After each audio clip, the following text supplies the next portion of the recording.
civilizatoria que se enmarca en la línea de estudios rurales, justicia hídrica y soberanía alimentaria de este congreso.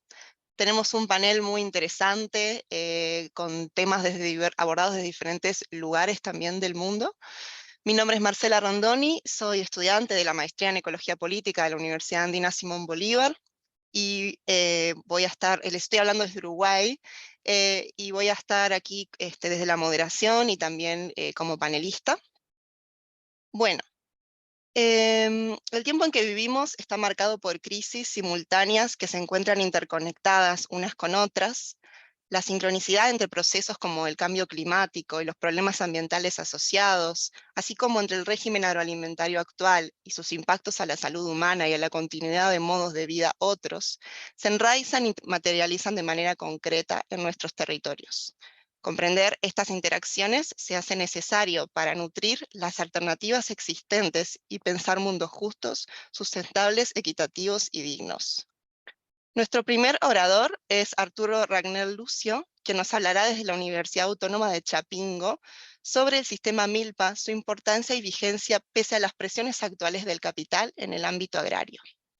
Continuará con su exposición Tamara Artaker, de la University of Natural Resources and Life Sciences y con vínculos en Ecuador, quien nos hablará de las condiciones actuales de la pequeña agricultura maicera en Ecuador, con una matiz de Flaxo Ecuador, quien nos hablará sobre las implicancias del régimen de biocombustibles del Ecuador en la estructura agraria en los cantones de Milagro y Quinindé. Finalmente, yo expondré avances de mi investigación de maestría, que ahondará en las narrativas existentes sobre la agricultura del futuro en el marco de esta crisis civilizatoria. Cada panelista va a tener 15 minutos de exposición. Yo les avisaré cuando falte un minuto.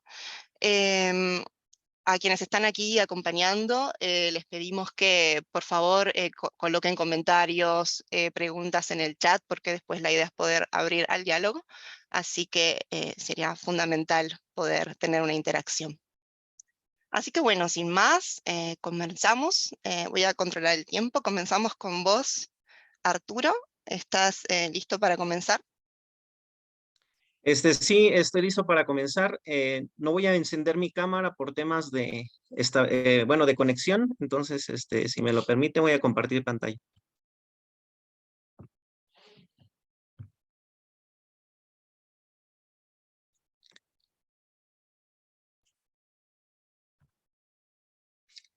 ¿Se puede ver mi pantalla? Sí, se puede ver. Ok. Bueno, un gusto. Mi nombre es Arturo Rangel. Soy estudiante de la Maestría en Desarrollo Rural Regional por la Universidad Autónoma Chapingo.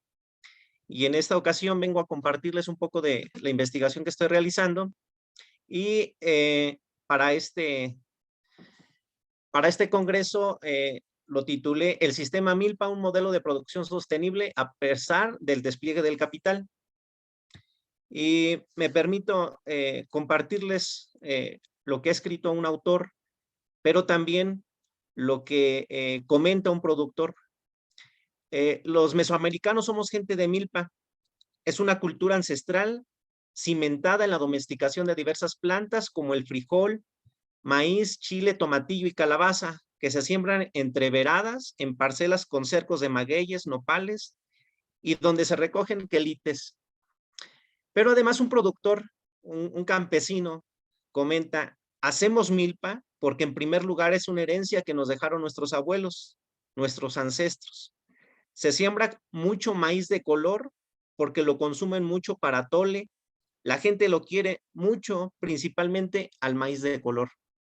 Eso nos comenta en palabras de el campesino Juan Manuel de la comunidad de Pichátaro.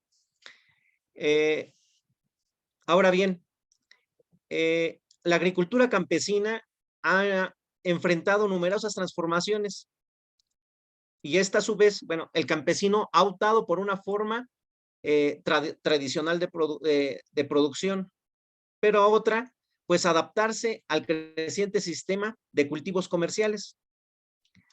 A su vez, la agricultura convencional, pues su único fin, y casi su único fin en México, es producir para el mercado. ¿Mediante qué? Pues mediante la implementación de paquetes tecnológicos que conllevan a la transformación en la forma de producir localmente. Es decir, muchas veces no tomando en cuenta los sistemas o los saberes tradicionales locales.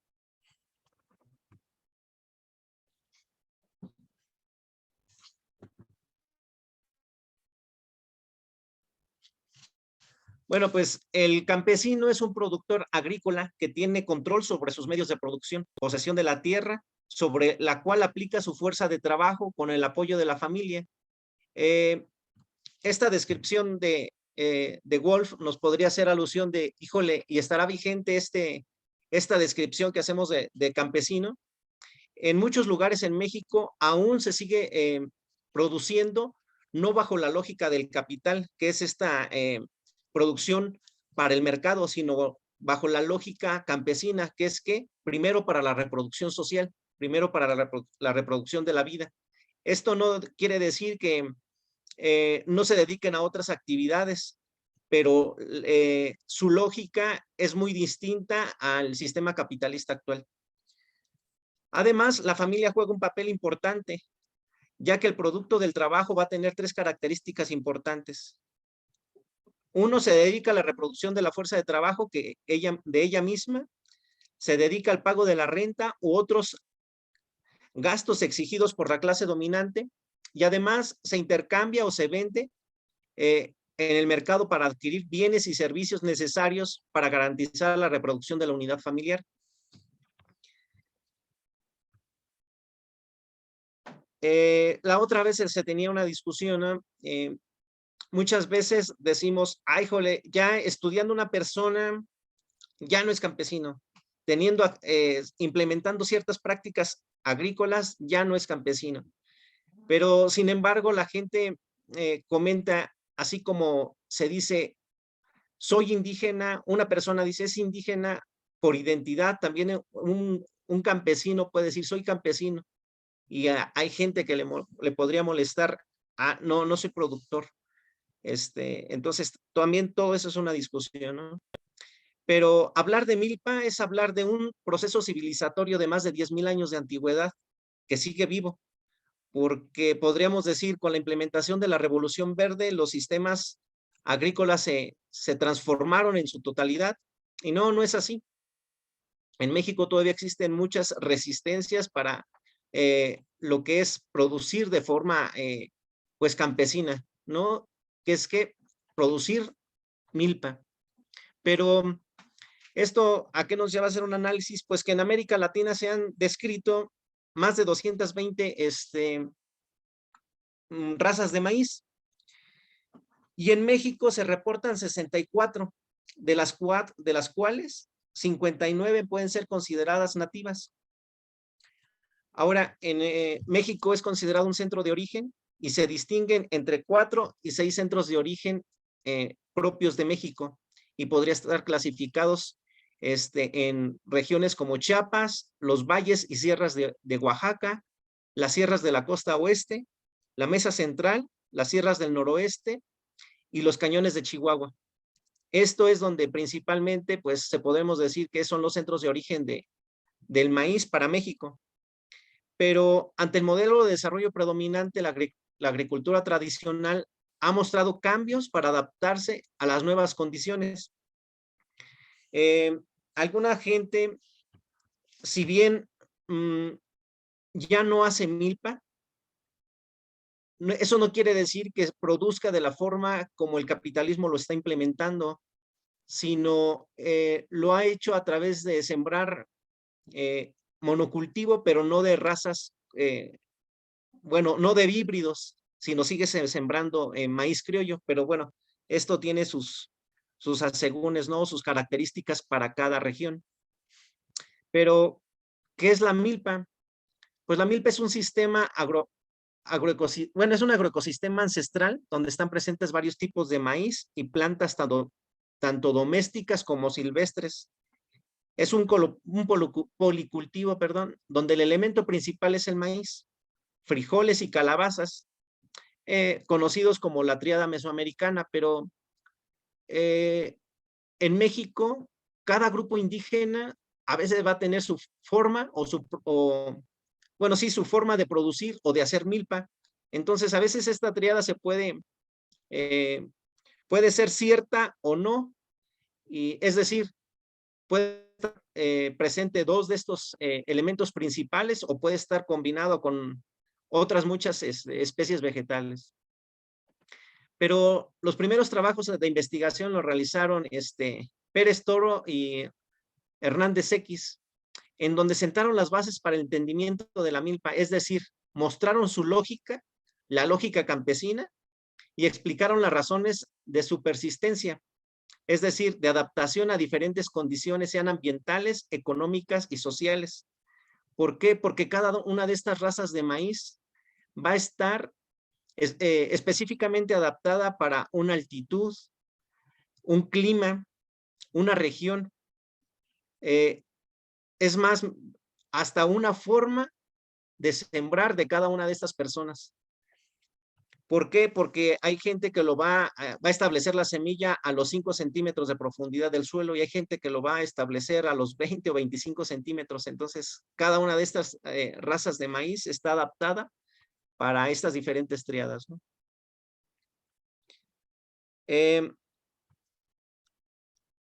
Pero la milpa es una práctica única de siembra, donde muchos, bueno, por muchos es conocidos de hacer milpa.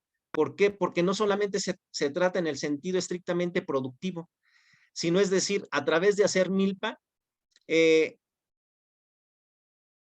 van a establecer ciertas relaciones sociales, culturales, gastronómicas, que no solamente se está hablando de producir alimentos, sino es una forma de vida. Y bueno, en México se ha visto amenazada por otras formas de hacer agricultura, que ha impulsado el sector agroalimentario moderno y corre riesgo este tipo de agricultura milenaria presente en diferentes territorios y representa un patrimonio biocultural irreemplazable. Pero bueno, ¿en dónde se ubica mi investigación? Es en la comunidad indígena de San Francisco Pichátaro, Michoacán. Es bueno, como les comentaba, es una comunidad indígena, pertenece al municipio de Tingambato, aunque pertenece administrativamente, no bueno, políticamente o de una forma territorial, no así administrativamente, porque esta región se caracteriza por implementar un sistema de resistencia, una lucha por establecer su autonomía. Entonces lograron la autonomía municipal junto con otras 20 comunidades de esta región meseta purépecha, y entonces ellos se rigen por usos y costumbres. Y también forma parte de la cuenca del lago de Pátzcuaro. Y bueno, en México existen 68 grupos indígenas, cada uno de ellos con su lengua originaria. Y en términos agrícolas, cada grupo realiza su propio ciclo agrícola, de acuerdo a sus creencias y conocimientos. También selecciona sus plantas que va a combinar las razas de maíz y además elabora sus utensilios para su cultivo o sus herramientas. Pero desde el punto de vista económico, existen dos tipos de producción claramente definidos. El sistema de producción de autoconsumo o agricultura campesina y el sistema de producción comercial. Esto lo comenta o lo clasifica una institución que es fideicomisos relacionados a la agricultura, que es el FIRA, aquí en México. El primero tiene como objetivo abastecer de maíz a la unidad familiar. Se desarrolla con un alto uso de mano de obra. Esto en algunas regiones todavía sigue muy presente. En otras ha hecho uso de cierta tecnología, justo adaptándose a esta forma de producir, pero no así dejando la milpa como tal. Y además, pues por el otro lado, el sistema comercial que está enfocado al mercado, usa intensivamente el capital y busca la rentabilidad, haciendo uso de semillas mejoradas, un alto uso de fertilizantes, agroquímicos y maquinaria.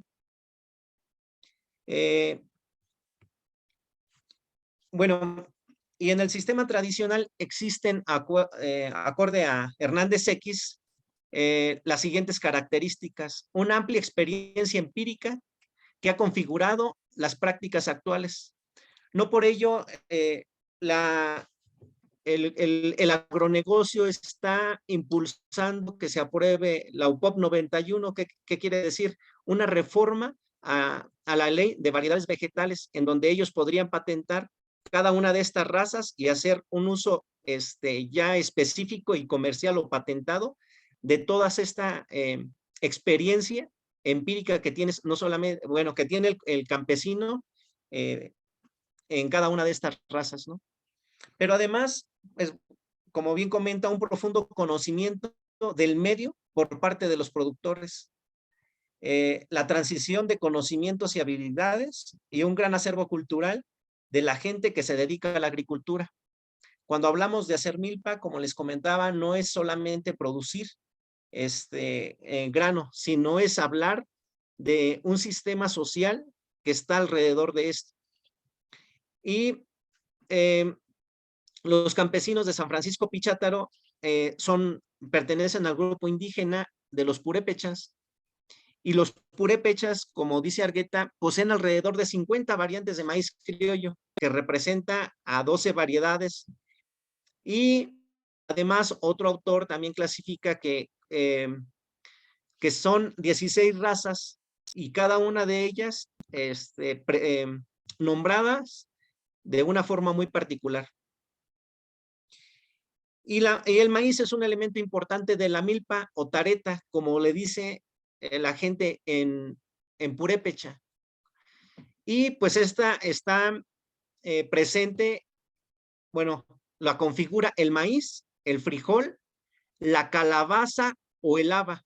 Aquí no va a cumplir necesariamente que tenga que ser calabaza, puede ser haba. Y como comenta don Juan Manuel, las personas mayores nos inculcaron sembrar maíz, calabaza y haba. Por ellos, se sigue sembrando de esta forma. En la fotografía podemos ver la raza de maíz guarote, como le comenta la gente. Es un maíz de color morado que se utiliza principalmente para el pozole, hacer atoles, y está sembrado con frijol y entreverado o unas plantas también de calabaza. La comunidad de San Francisco Pichátaro tiene, según el Registro Agrario Nacional, 9,000 hectáreas aproximadamente, siendo de ellas el mayor uso es forestal, pero acorde al ProAgro, es un programa agrícola. En el 2014 se tenían cultivables 800 hectáreas, perdón. Pero según fuentes de los productores, son un poco más de 1,500. Y bueno, el capital también ha estado impulsando ciertas formas de producir en lo local, de manera local. ¿Esto a través de qué? Pues de implementar cultivos comerciales como la papa y la avena.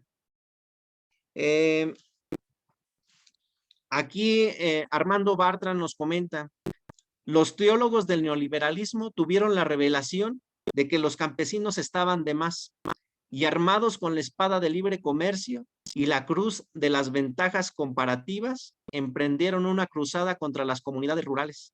A golpes de mercado, se impusieron vacías el campo de los rústicos sobrantes en una nación de milpas, tras patios fecundos, huertos y aguacales. Los tecnócratas se propusieron barrer con la disque agricultura campesina. Desatan el éxodo de lo rural. Como bien comenta este autor, se impulsaron muchas cosas. Una de ellas, pues, fue la Revolución Verde. Posteriormente fue el Tratado de Libre Comercio. A su vez, y no dejando por ello, la reforma al artículo 27 constitucional, en donde se puede ahora ya vender las tierras ejidales. En la fotografía podemos ver dos sistemas de producción en un mismo espacio, en un mismo territorio. En la parte, estando ustedes de frente a la pantalla, en la parte derecha vemos el cultivo de la papa. Traza los surcos acorde o a favor de la pendiente. ¿Por qué? Porque la papa pues puede representar, tiene presentes varias enfermedades de raíz y por ello no necesitan que guarde el suelo la menor humedad posible. Y después a mano izquierda tenemos la tareta, que es la milpa, pues esta con ciertas características sembradas a curvas a nivel, de forma empírica, con policultivo, haciendo uso de ciertas prácticas, ahora podríamos decirles agroecológicas, pero que ya están implementadas por los campesinos desde hace mucho tiempo. Arturo, estamos Y en así se tiempo. ven. Sí. Ok, termino. Y así se ven las parcelas de la papa. Como nos comenta García Martínez, la industria de la papa opera bajo las rentas de tierra. Aquí quisiera hacer una puntualización, ya estoy por terminar. El capital ahora se está implementando, está implementando características que ahora organiza la gente. ¿Para qué? Para poder establecer las hectáreas de papa o de avena que ellos así decidan. Pero también no del todo es así. ¿Por qué? Porque también los campesinos utilizan estas ventajas comparativas de, la avena es un cultivo que no nos llegaron a imponer, conforme a nosotros lo decidimos. A manera de conclusión, la milpa ha persistido los embates del capital no solo por los beneficios ecológicos que contrae, sino además la agricultura campesina, porque además la agricultura campesina no busca en primer lugar la rentabilidad, sino la reproducción de la vida. Y pues se siembra ahí dolor porque lo siguen consumiendo. Las personas forman parte de esta cultura milenaria y además alrededor de la milpa no solamente estamos hablando de que sino una forma de vida. Y hago énfasis, los campesinos analizan las ventajas y desventajas de implementar un cultivo y en consecuencia la flexibilidad que se puede tener para permanecer o no dentro de un modelo de producción.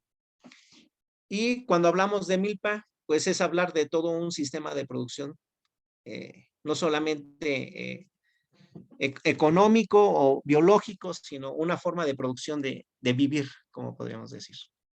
Gracias.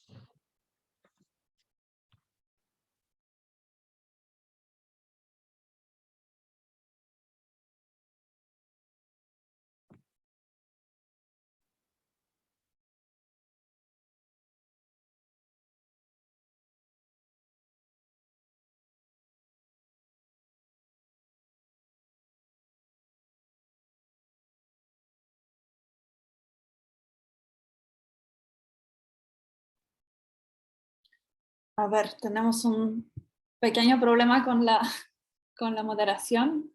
Creo que ya puedes, Marcela. Ya. Ahora sí. No estaba habilitada la función para poder desmutearme, por eso. Bueno, muchas gracias, Arturo. Entonces vamos a continuar con Tamara. Así que Tamara, adelante. Muchas gracias. Voy a compartir pantalla. Recuerden que pueden colocar preguntas en el chat. Perfecto. Bueno, buenos días con todos, con todas.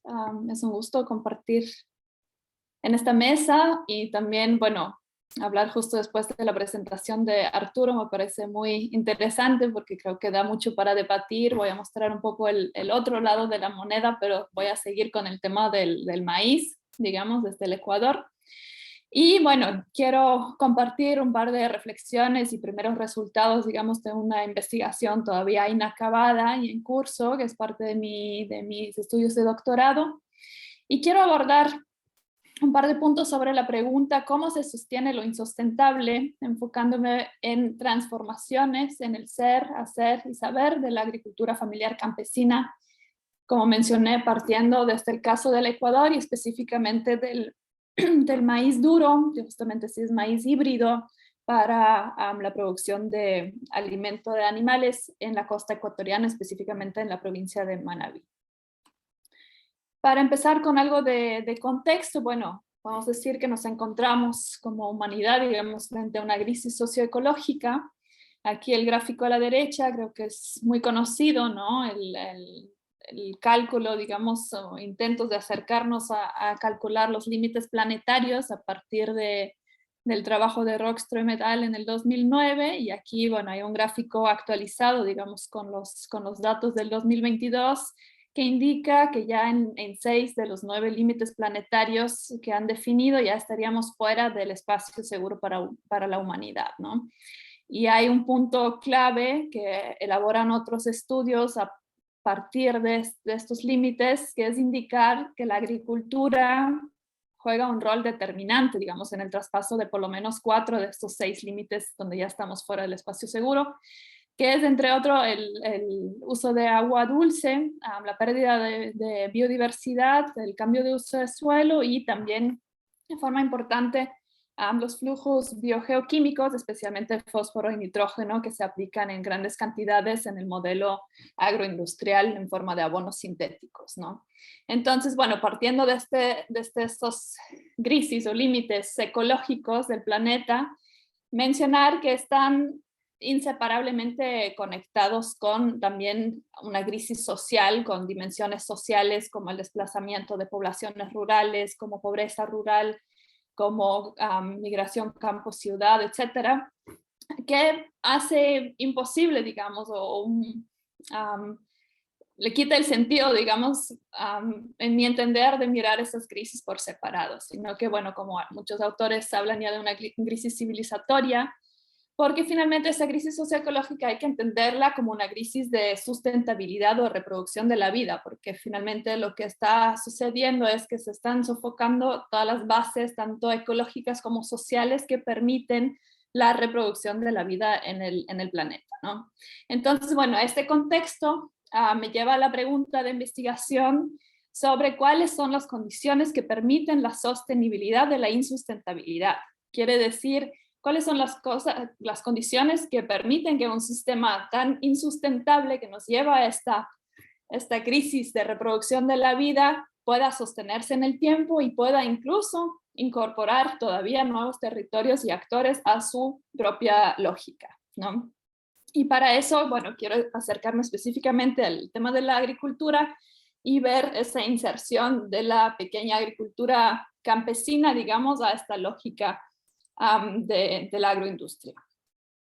Bueno, antes de entrar a hablar más del tema del sector maicero, quiero decir un par de palabras sobre mi marco teórico para entender desde dónde me estoy acercando a estas preguntas, ¿no? Y estoy partiendo del concepto de dispositivo, que Foucault lo define como un sistema de relaciones de una red heterogénea de prácticas discursivas y no discursivas, de instituciones, leyes, declaraciones científicas, medidas regulatorias, suposiciones morales y filosóficas, etc.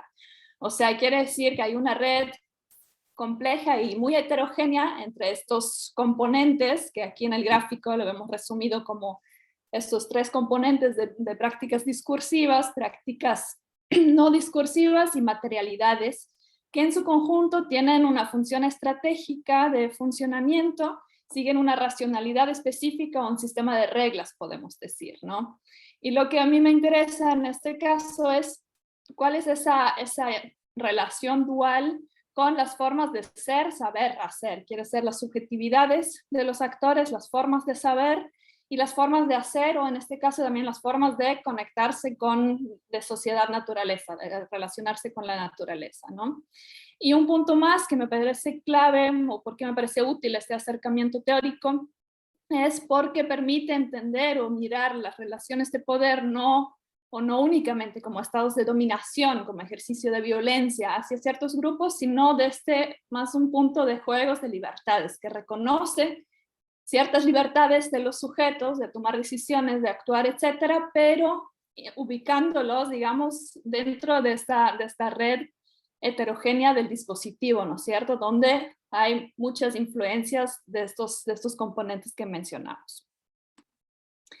Bueno, y específicamente quiero hablar de mi caso de estudio, que es una asociación de maiceros, de maíz duro, maíz híbrido, o sea, usan semillas importadas principalmente, en el sur de Manabí, en el Ecuador.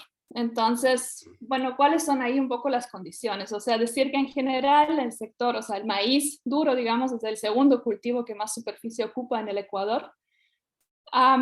Y los pequeños productores, digamos, juegan un rol fundamental dentro de este rubro. O sea, el 85% de todas las unidades de producción de maíz duro tienen menos de 5 hectáreas. Entonces, hay una participación importante de la pequeña agricultura en este rubro. Bueno, ¿cuáles son estas condiciones específicas que encontré, digamos, en esta asociación de maiceros en el sur de Manabí? Por una parte, que tienen un acceso muy limitado a tierra propia, la mayoría tiene poca tierra, digamos, que cultiva entre 2 y 4 hectáreas, y el 70% cultiva sobre tierras arrendadas, o sea, no tiene propiedad sobre la tierra. Además, se podría definirlo como una forma de agricultura por contrato. ¿Por qué? Porque todos ellos tienen un contrato, digamos, una negociación con las empresas de agroquímicos y de semillas que les ofrecen los insumos a crédito, y en cambio los agricultores se comprometen en pagar al final del ciclo productivo este crédito en forma de maíz, en forma de grano mismo, ¿no?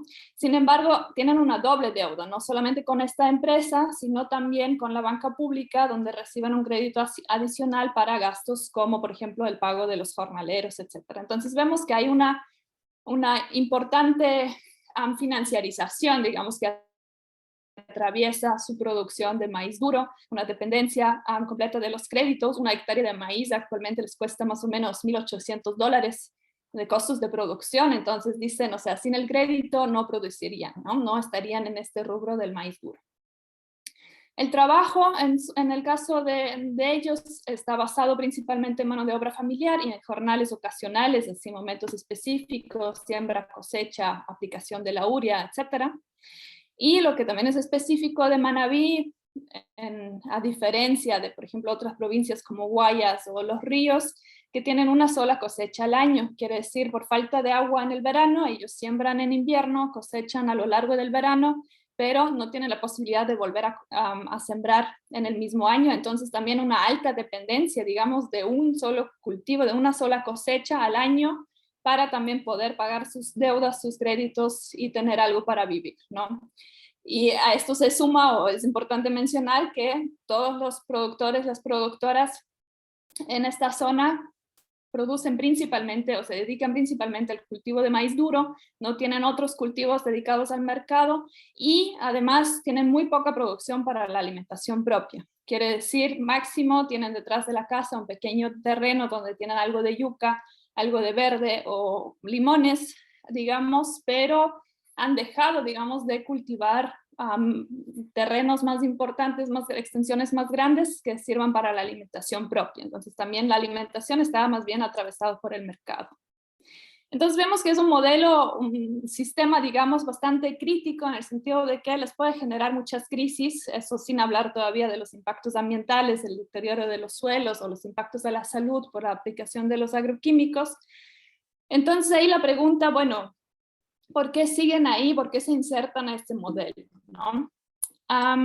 Ahí quiero, bueno, empezar con una cita de Omar Giraldo, que intenta acercarse a esa pregunta también de cómo funciona ese control sobre el territorio. Y dice, para sojuzgar los territorios y apoderarse de ellos, es preciso modificar el ser, el hacer y el conocer de los agricultores, mediante la creación de poblaciones que aprenden, piensan y actúan según la racionalidad económica de la modernidad occidental. Entonces él habla de una colonización ontológica y epistemológica, justamente porque se transforma tanto su forma de percibir, de entender el mundo, como sus formas de saberes, por ejemplo, ¿no? Entonces, a partir de eso, quiero, bueno, ya desde mi estudio de caso abordar 3 ejes, digamos, que fueron llamativos y que son como primeros resultados a poner a discusión. Primero, el tema de la autopercepción, ¿no? En esta asociación, en Manabí, todos, la mayoría, digamos, se identifica como montubios, pero montubios en un sentido bastante negativo. Y aquí les quiero mencionar una cita de una entrevista que realicé que dice: montubio es para adentro los que no salen. Uno sale con vergüenza cuando sale a la civilización. Y yo pregunté, ¿pero ustedes también se autoidentifican como montubios? Sí, como montubios sí, sino que ya estamos más acá a la civilización. Entonces lo que se notó muy fuerte en las entrevistas, las conversaciones, es que conecta, hay como una idea de modernización, de modernizarse a través de la inserción a estos rubros, y que más bien los agricultores que se dedican a la producción de alimentos para el autoconsumo o para el mercado local son vistos como menos civilizados. En cambio, ellos que están anclados al modelo de producción industrial, a los mercados financieros, el crédito, etcétera, es como un paso hacia la civilización, un paso hacia la modernización, el desarrollo, ¿no? De ahí existe muy fuerte esa idea de un ideal del buen maicero, al que anhelan llegar, el buen maicero de buenos rendimientos, de buena ganancia, digamos, del maíz, pero al mismo tiempo reconocen que no tienen las condiciones necesarias para cumplir, para llegar a ese ideal, ¿no? Les faltan los contactos, el dinero para invertir, la propiedad sobre la tierra, etc. Y lo que también es clave es que siguen, digamos, una lógica del endeudamiento que les quita mucho margen de acción, digamos, de hacer otras cosas, que les genera una actitud de es lo único que nos queda, es lo único que podemos hacer, porque una vez adentrado ese ciclo de endeudamiento, sienten que tienen que seguir con lo mismo porque es lo único que les da la esperanza de poder generar la cantidad suficiente de dinero para poder pagar las deudas y salir, digamos, de esa deuda. Sobre la percepción del mundo, también es muy llamativo un deber ser del cultivo, o sea que hay una idea muy específica de cómo debe verse, cómo debe manejarse ese cultivo. Debe ser ordenado, debe ser limpio, que es una palabra que usan mucho, que significa que no haya malezas entre las plantas de maíz, por ejemplo, que el suelo esté desnudo, que no se vea nada, que sea homogéneo, que las plantas estén todas a la misma altura, que esté controlado y sembrado según medidas exactas. O sea, en términos del dispositivo podríamos decir que se establece como un régimen de verdad sobre cómo debe verse este cultivo, ¿no? También cambia en ellos la percepción de la tierra, ya no es como el sustento de vida, digamos, sino un recurso. Además ni siquiera tienen la propiedad sobre ese recurso, entonces un recurso que usan para generar sus ganancias de un año al otro. Y de último, la biomasa, o sea, también las cañas de maíz que quedan al final del ciclo, por ejemplo, son denominadas siempre como basura, y es algo que se quema antes de la nueva siembra. No existe, digamos, esa idea cíclica de que son nutrientes que pueden volver a incorporarse al suelo, etcétera, ¿no? Y en términos de saberes, se nota que hay un cambio en el sujeto que supuestamente tiene el conocimiento, ¿no? Los saberes tradicionales pierden legitimidad porque ya no tienen la misma utilidad, digamos, en este modelo muy homogenizado.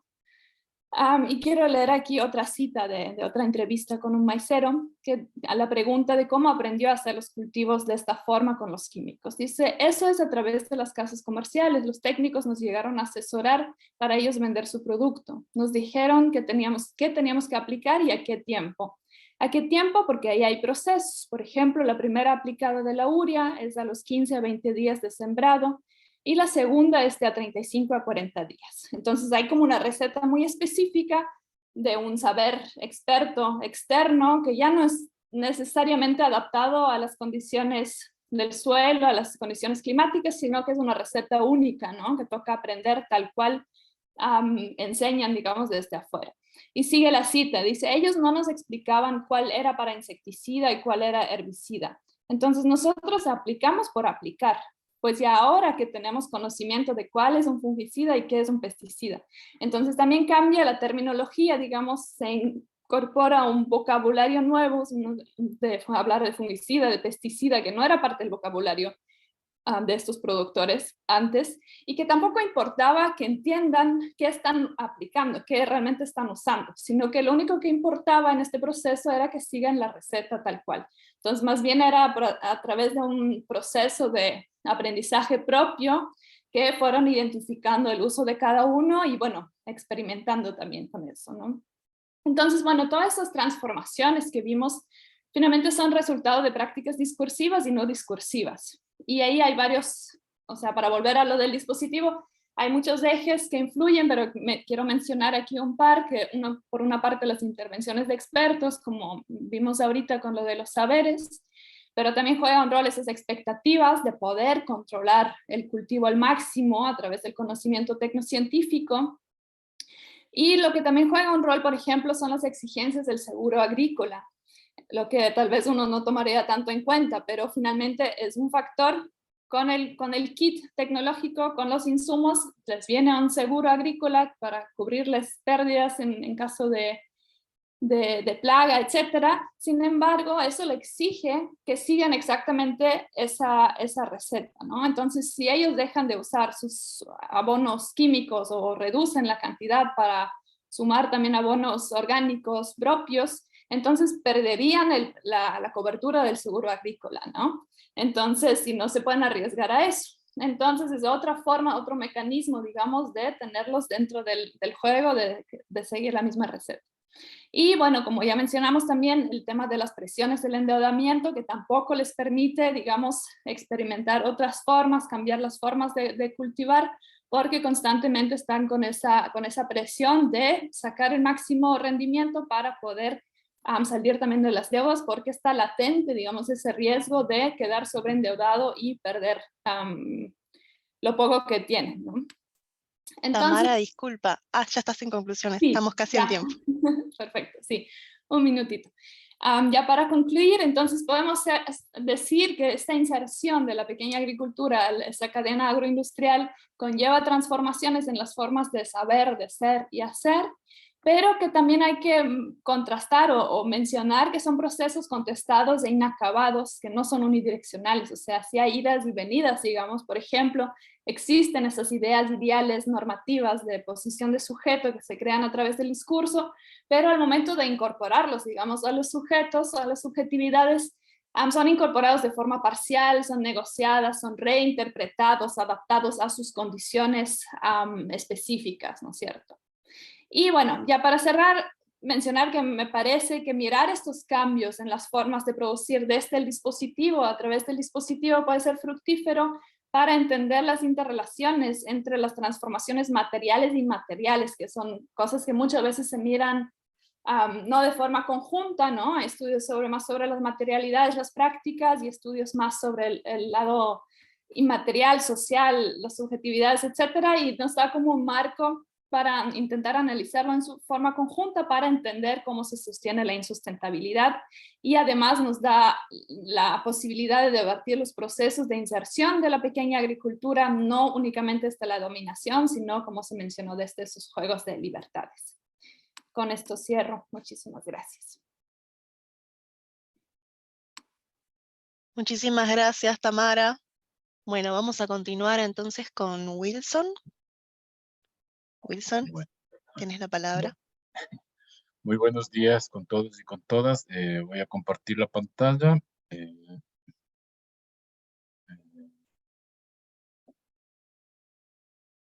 Bueno, ustedes me dirán si es que ya se puede ver. Sí.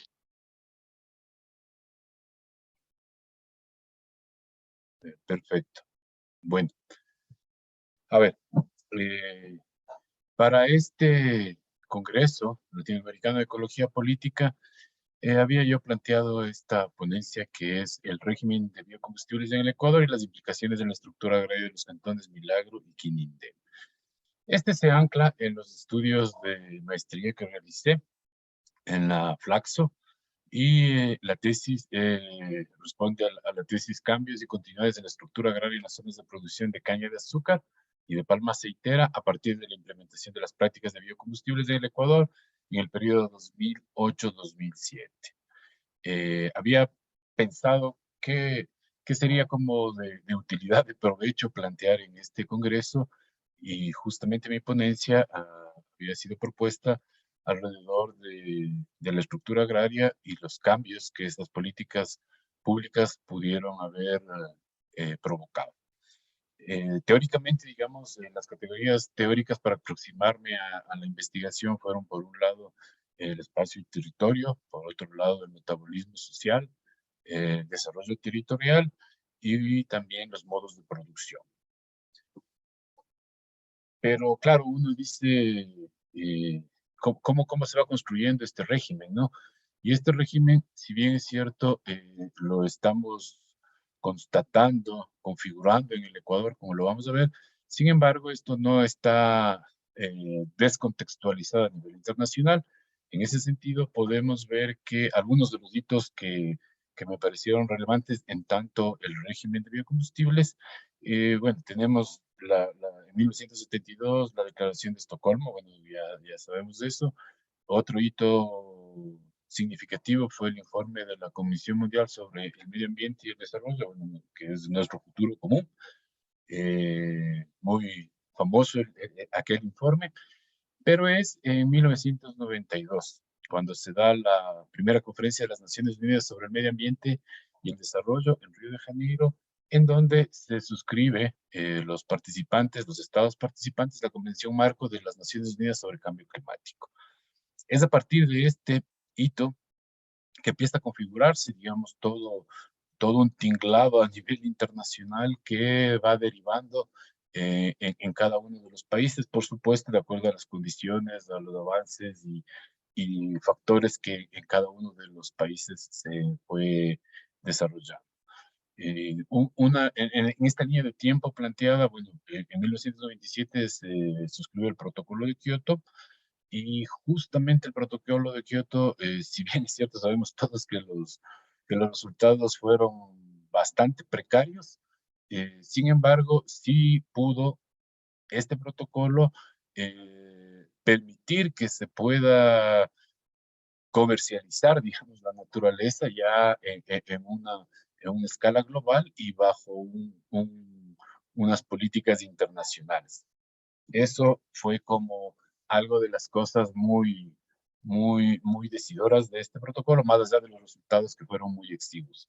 Y por supuesto, después de todo este fracaso, digamos así, del protocolo de Kioto, es la conferencia de las partes en el Acuerdo de París, en donde toma un suspiro. Sin embargo, el giro que fue comercializar la naturaleza, que fue mercantilizarla, no así, ese se mantuvo, por supuesto. Con este contexto más internacional, de la agenda internacional, tenemos que ya en el Ecuador en sí mismo tenemos un hito que es la Constitución de la República del Ecuador en el 2008, mi criterio.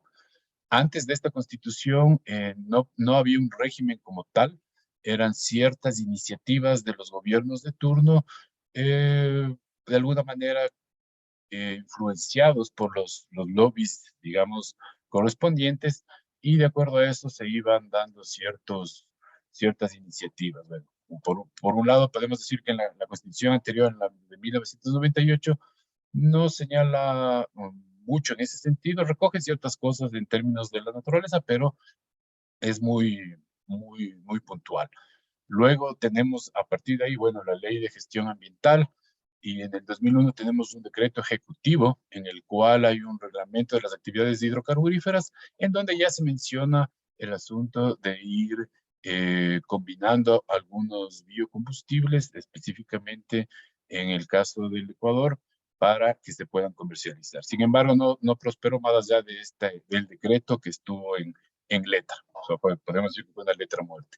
En el 2003 también se hace el texto unificado de la legislación secundaria, que es un consolidado de toda la normativa ambiental para ese entonces.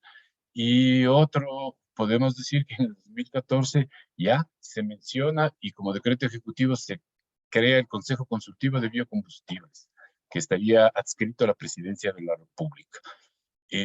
Bueno, igual, no pasó sino hasta el 2005 que este Consejo Consultivo pudo reunirse y es en donde ya hay una primera reunión como tal. Como ven, el proceso ha ido caminando poco a poco.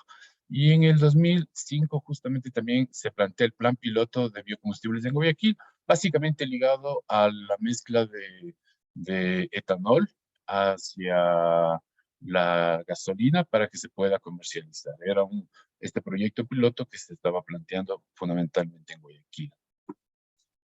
Bueno, de igual manera ya se crea igual la ley orgánica del Fondo de Inversión en los sectores de energía y hidrocarburíferos, en donde ya también se menciona ya como ley esta posibilidad de implementar, de mezclar los biocombustibles con los combustibles de origen eh, pétreo, digamos así, para que se puedan comercializar. En el 2007 se reforma el decreto anterior, el que se generó el Consejo Consultivo, y aquí sí se constituye el Consejo Nacional de Biocombustibles. Ya estamos hablando aquí cuando era presidente Rafael Correa Delgado, y podemos ver cómo en sus pocos meses de gobierno hay una fuerte actividad alrededor de los biocombustibles, mucho más fuerte que en los años anteriores. Ya tenemos una visita protocolar del presidente de ese entonces de Brasil, Luis Ignacio Lula da Silva, y se firma un acuerdo básico de cooperación entre las dos naciones para justamente desarrollar los biocombustibles aquí en el Ecuador. En el 2007, meses más tarde, el anterior fue en febrero, meses más tarde tenemos un decreto ejecutivo en donde ya se crea el Ministerio de Electricidad y Energía Renovable, el cual ya asume la dirección, la presidencia del Consejo Nacional de Biocombustibles, y para el Plan Nacional de Desarrollo que se planteó en el 2007 hasta el 2010, ya tenemos en firme explícitamente toda una estructura hacia las energías sustentables. Y ahí, por supuesto, están considerados los biocombustibles.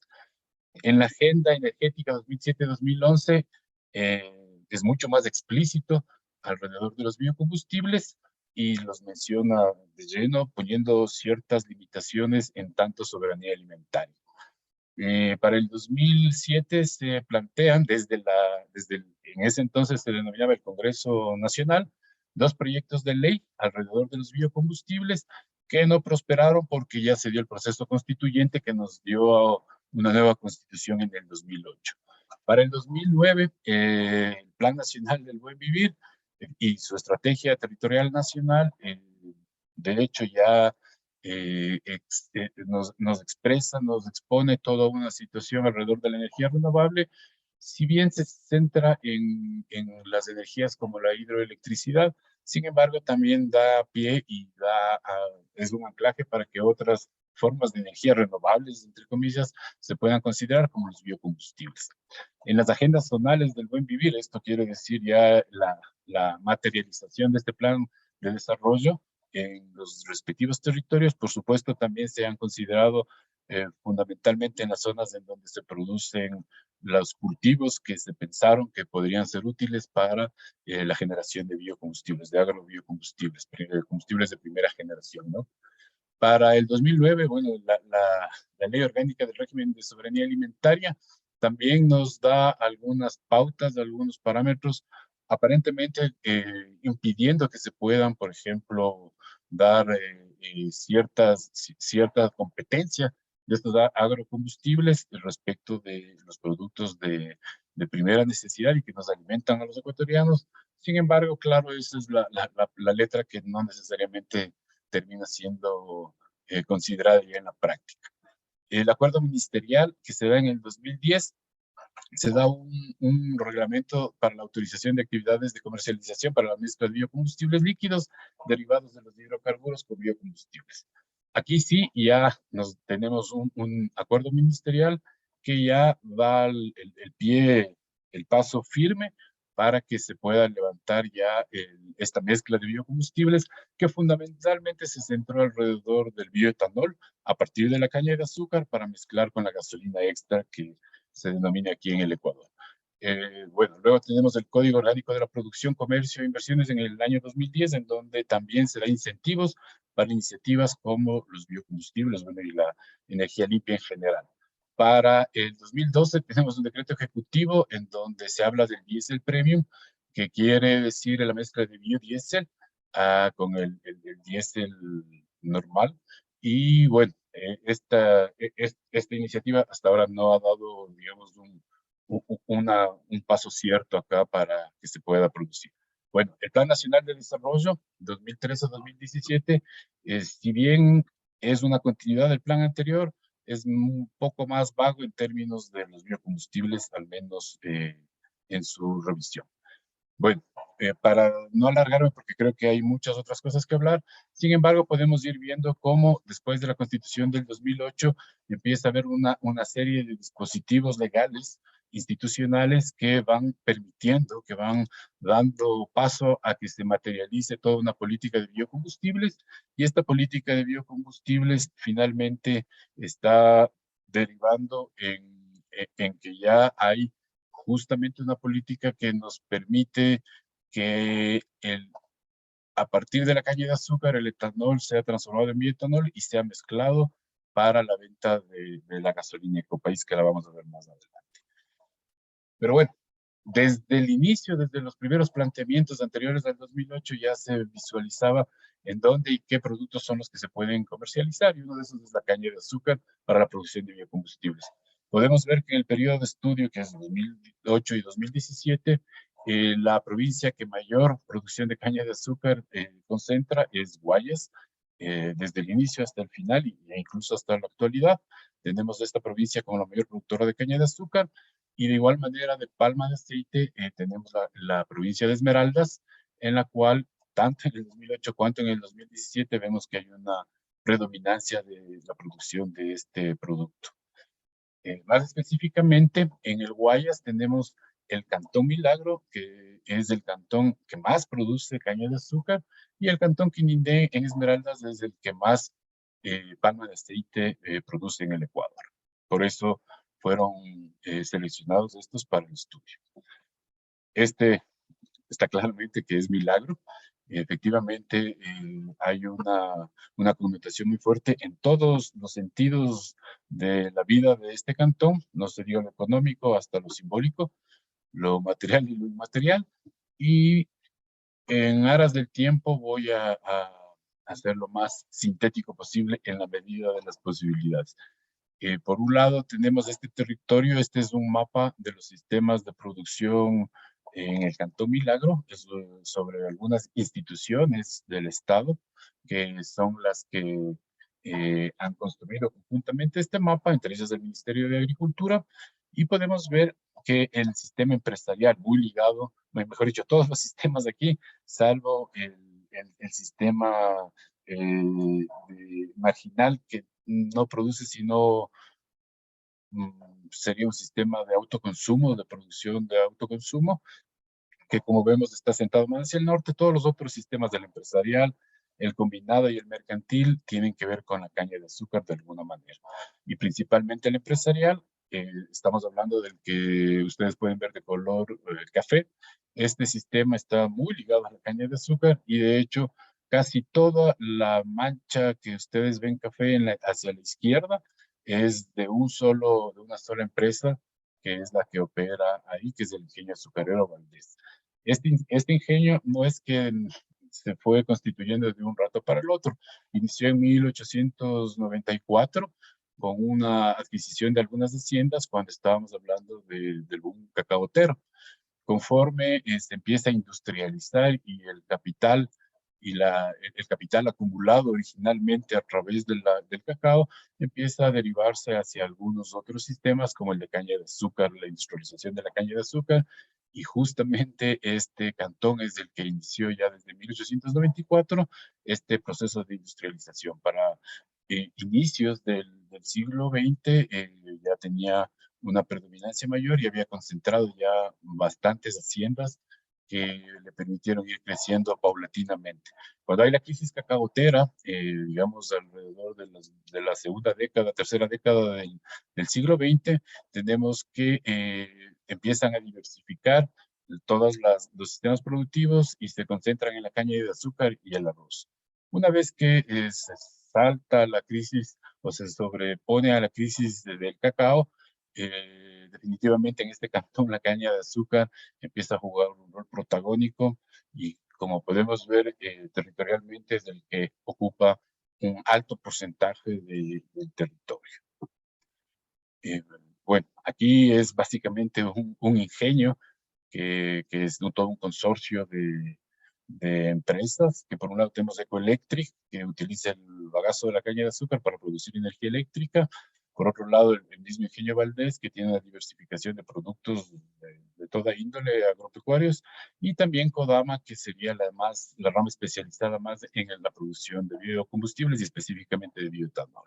Estos son, Wilson, sí, discúlpame, no, un minuto más. perfecto. Ya. Algo parecido, me salto esos datos, algo parecido nos ha dado en Cantón Quinindé. Al inicio fue Caucho y Tagua, luego Banano y La Palma Aceitera, que ha ido ya ocupando el terreno en Quinindé. En términos generales, bueno, quería llegar acá y para ir concluyendo, que vemos que el coeficiente de Gini, de concentración de la tierra en 1954, en el primer censo del país, tenemos un 0,86, disminuye después en el segundo censo a 0,85, en el tercer censo vemos una disminución a 0,80, y en el 2012 nuevamente empieza a haber un proceso de concentración de tierra que nos dice en este índice de Gini. A manera ya de conclusiones, vemos que hay una concentración de la tierra que no responde a una actualidad dada actual, sino se ha ido construyendo tanto en Quinindé cuanto en Milagro alrededor del tiempo. Las políticas públicas en todo este periodo han sido muy generosas para que este proceso de concentración de la tierra se pueda ir consolidando. Y bueno, más específicamente, a partir de la Constitución del 2008, se estructuró este régimen de biocombustibles. Como podemos ver, ya hay toda una institucionalidad, toda una normativa que ha permitido que se vaya anclando, afincando en la realidad. Y finalmente, podría decir que el régimen de biocombustibles tiende a mantener o a acrecentar esa concentración de la tierra, del agua y de otros recursos, como también el crédito. Bueno, en aras del tiempo, espero haber sido lo más conciso. Sin embargo, bueno, quedaron algunas otras cosas para el debate. Muchas gracias. Muchas gracias, Wilson. Seguro después tendremos un espacio para comentar. Ahora voy a comenzar yo con mi presentación, que es la última de este panel. Voy a compartir pantalla. Dame un segundito.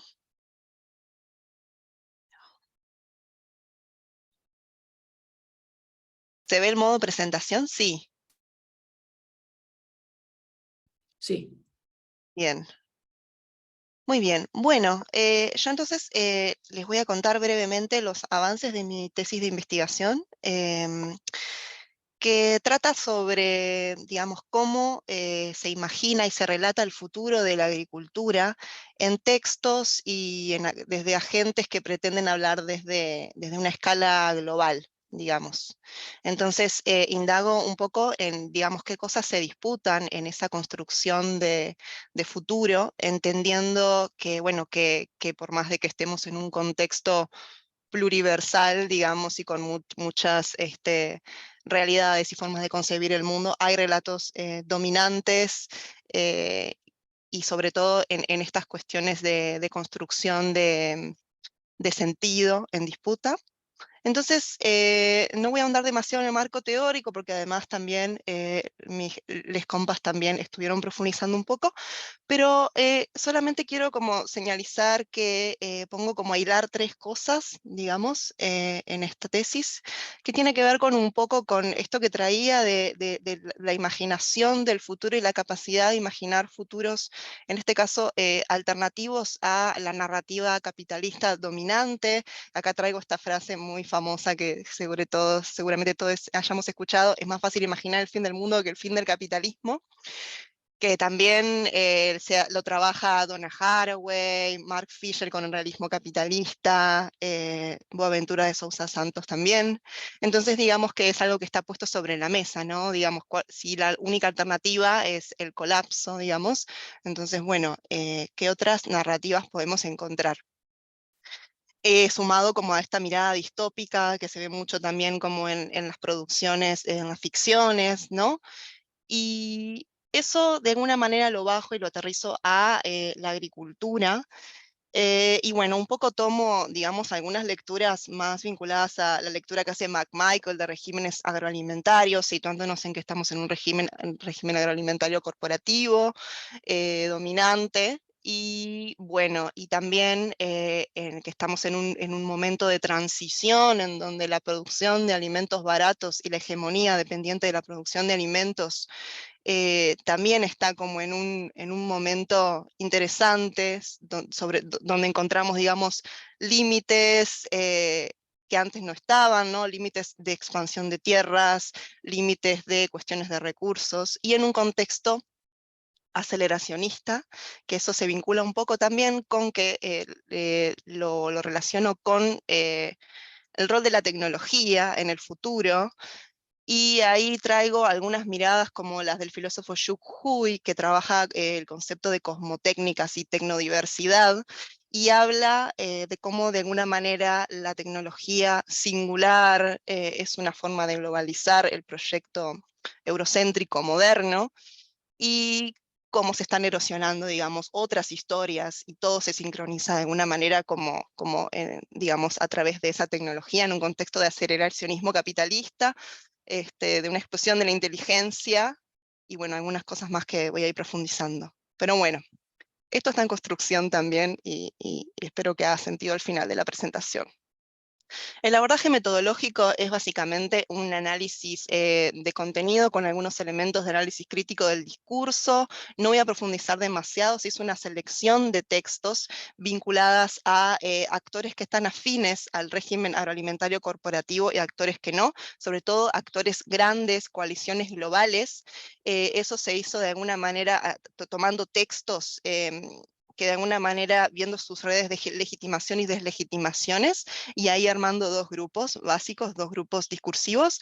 Luego de eso, bueno, los textos se pasaron como por 3 niveles de análisis, que no voy a describir ahora, pero que tienen que ver con los niveles que plantea Fairclough, y se definieron categorías, que tienen estas categorías que ven acá, que son propósito de la agricultura, tiempo, tecnología, naturaleza, escala y conocimiento. Estas categorías responden un poco a los intereses del campo de la ecología política, pero también a lo que se trabaja desde la ecolingüística, y también a la propia lectura de los textos. Las propiedades que pueden ver acá de cada una de estas categorías emergieron también de abajo hacia arriba, digamos, de la propia lectura. Tengo varios fragmentos que no voy a poderles compartir, pero bueno, me da mucha pena por el tiempo.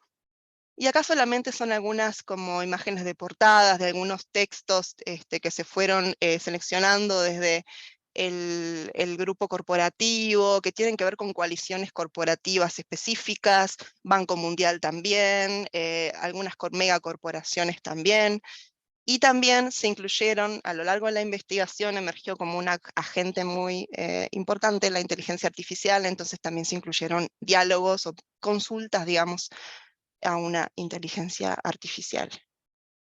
Y estos son los textos, digamos, de grupo contrario, de grupo otro, que también responde, bueno, a la vida campesina, al grupo ETC y a otros grupos de militancia a nivel global.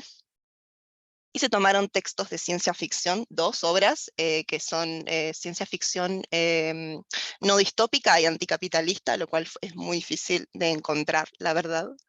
Entonces, bueno, el primer libro es un libro bastante muy actual, digamos, trae como muchas dinámicas de la hora, y el segundo no tanto, pero trae toda la cuestión de la cosmovisión indígena. Es un libro que además relata, justo lo estaba leyendo en Ecuador en el momento del paro, y justo relata cómo el levantamiento indígena hace disolver Bolivia y se construye otra cosa que no es un país. Bueno, y voy a como resumiendo un poco y pasando por alguna de las categorías, tal vez no pueda pasar por todas. En cuanto a las concepciones de tiempo y futuro, siempre del lado izquierdo van a ver como el lado corporativo, digamos, y del otro lado, el lado contestatario. El futuro para el lado corporativo se plantea como algo que se puede prever, aunque no se puede conocer totalmente. Es un futuro optimista, es un futuro que trabaja mucho con escenarios. Sus textos siempre manejan recursos como gráficos y predicciones y tendencias. Y por el otro lado, en el lado contestatario, los textos que hablan del futuro tienen otra manera muy diferente de futurizar. Primero que nada, llama la atención que los textos en general tienen en su título la palabra futuro, pero luego uno se sumerge, digamos, en los textos y no es algo, digamos, no hay una mirada ni prospectiva, digamos, ni que fuera, ni tuviera que ser la única mirada, digamos, pero no hay como un ejercicio tan claro, digamos, de futurizar, y es que el futuro se ve desde otro lugar, y sobre todo aparece esta fórmula de si si no protegemos esto, si esto no sucede, entonces no va a haber futuro posible.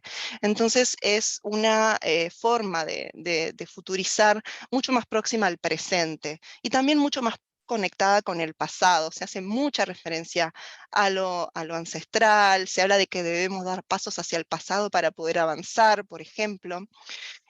La semilla parece como un símbolo que conecta, digamos, las diferentes temporalidades. Entonces hay una cita acá, pero no me va a dar el tiempo de leerla, pero bueno, de alguna manera como que encontramos una mayor diversidad en concepciones de tiempo. Hay una coincidencia en que hay que hacer un cambio ahora, en el presente, digamos. Sobre el propósito de la agricultura, ahí encontramos, bueno, esta es la cuestión, la visión más afín a lo corporativo. Lo que aparece siempre es alimentar a una población en crecimiento, cuidando el planeta. Y siempre se le agrega después una cuestión como una oportunidad económica, digamos. Se habla en términos de seguridad alimentaria, en términos de servicios ecosistémicos. Se plantea que el agricultor podría ser un proveedor de servicios ecosistémicos, entonces hay como una resignificación de lo que significa ser agricultor.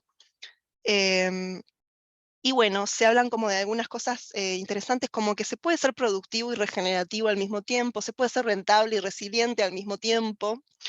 Y el término más utilizado es la agricultura regenerativa, en la que aparecen estos textos. Estos son imágenes de los diferentes actores, no me voy a poder detener, pero acá tenemos arriba a la derecha consumidores, que son casi siempre mujeres, agarrando algo de una góndola. Luego tenemos científicos que, bueno, aparece como una cuota de género, pero uno va a los paneles después de estas corporaciones y son todos hombres hablando. Luego acá a la izquierda es la imagen de, digamos, de cómo hay muchas imágenes de agricultores y agricultoras trabajando, digamos, es como un recurso, a pesar de que después realmente no tienen un rol o una agencia o mucho poder en los textos y en cómo se plantean los escenarios en el futuro. Desde el otro lado, desde el lado contestatario, es la soberanía alimentaria, el propósito de la agricultura. Es un término que engloba bastantes cosas, es mucho decir,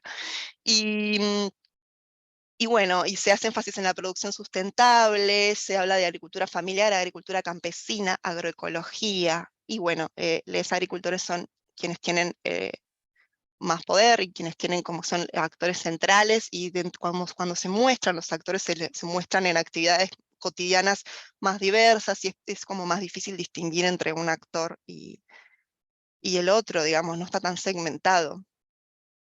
En cuanto a concepciones de naturaleza, encontramos una visión dualista y elementista en los dos grupos, solo que en el grupo corporativo se hace énfasis en la potencialidad de mercantilización, en los proyectos Red Plus, en las soluciones basadas en la naturaleza, y en la visión campesina o contestataria encontramos fugas a la modernidad, cuando se habla de derechos de la naturaleza, se habla de la madre tierra, se habla de la conexión de las semillas y la espiritualidad.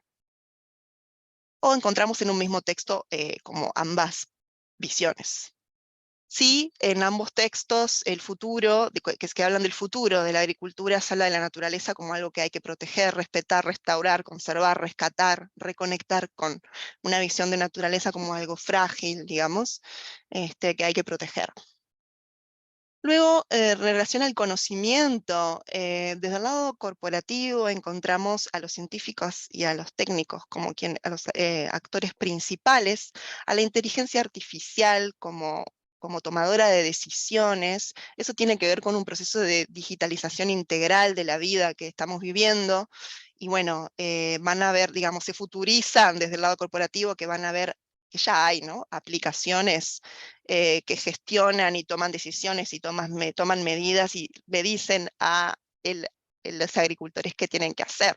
Digamos, eso es así. Ahora Microsoft y Amazon compraron y tienen sus propias, tienen acciones y tienen sus propias aplicaciones, además de las corporaciones que siempre estuvieron, digamos, como Bayer o Syngenta, que gestionan grandes territorios, grandes superficies. Y hay citas bastante discriminatorias en documentos muy actuales que tratan a los agricultores como ineficientes y la importancia de la educación para fomentar su agilidad intelectual. Desde el otro lado, contestatario, obviamente no, pero bueno, tenemos a los campesinos como actores centrales, poseedores del saber, y bueno, hay un vínculo mucho más importante con lo ancestral, y también muchas alusiones como al diálogo de saberes y a la importancia del rol también de la ecología. Y en relación a la tecnología, se habla de que futuriza un renacimiento rural en donde se desdibujan las líneas entre lo físico, lo digital y las esferas biológicas. Las tecnologías tradicionales son vistas como algo totalmente ineficiente. Y bueno, acá, por ejemplo, esto es un fragmento de una consulta a una inteligencia artificial. Pedimos que hiciera una lluvia de ideas entre agricultura y futuro, y todo lo que sacó, digamos, fueron como referencias e innovaciones técnicas vinculadas a los drones, a los GPS, a los robots, a la automatización, y a la agricultura vertical, porque también hay como una dominación de lo urbano en estos relatos del futuro, y todo asociado a la ciencia de datos, porque los datos son el nuevo petróleo. Las empresas tradicionales que han manejado las tecnologías informáticas y de datos están volcándose hacia la cuestión alimentaria. Entonces, esa es digamos, se configura una nueva forma de acumulación en base a los datos, sumado a la acumulación por descarbonización, que también se plantea como oportunidades en toda la cadena agroalimentaria, no solo en la agricultura en sí misma. Estas son algunas imágenes que no voy a profundizar. No sé cómo estamos de tiempos, pero voy a seguir un poco más. Luego, desde el lado contestatario, vemos una valoración negativa hacia las tecnologías del otro grupo, denunciando la cuestión de los riesgos y los procesos que ocurren actualmente de éxodos rurales, de pérdida de personas, pérdida de oportunidades en el campo, y la falta de autonomía, ¿no?, asociada también como a esta cuestión de la tecnología. Y la necesidad de que hay que compartir las propias tecnologías, y que la tecnología debería estar al servicio de otra visión de futuro, ¿no?, basada en la soberanía alimentaria. Y bueno, y aparecen otras tecnologías que no son denominadas como tales, porque tenemos como, digamos, una asociación con la tecnología que es única y es cuando la tecnología, desde el concepto, digamos, de como técnicas, se delimita y se moldea en base a valoraciones y a concepciones de mundo. Entonces hay muchas tecnologías y bueno, entonces hay como, digamos, una homogeneización de los relatos alrededor de eso. Arce, queda como un minuto. Gracias, Tam. Y bueno, en relación a la escala, encontramos en los textos corporativos una unidireccionalidad desde lo global a lo local. Siempre igual se pone en el centro lo local y las comunidades en los relatos, pero después se habla de que, bueno, digamos, se van a ensayar cositas en territorios pequeños, para después, si funcionan, se van a amplificar. Digamos, desde ese lado hay una jerarquía de lo urbano. Y desde el otro lado, del lado contestatario, hay como unas pujas y una problematización de la escala que no puedo profundizar ahora, pero bueno, hay como más tensiones, digamos, en relación a eso. Y bueno, como conclusiones, hay diferencias en las formas de futurizar, en la agricultura, se disputa en el futuro el conocimiento, la permanencia de los agricultores, las tecnologías que van a utilizarse, en las concepciones de tiempo, en la percepción del tiempo, y la autonomía. Entonces, dejo dos preguntas que pueden trabajarse o vemos. ¿Cómo podemos pensar nuevas políticas y nuevas naturalezas alrededor de la tecnología en la agricultura? Y cómo podemos conservar futuros otros para la agricultura del futuro, y que no sea una visión única, digamos. Eso es todo. Muchas gracias. Bueno, y ahora entonces abrimos un espacio para comentarios. No sé, Gabriela, si hay comentarios desde la transmisión. Aquí en el chat no tenemos comentarios ni preguntas.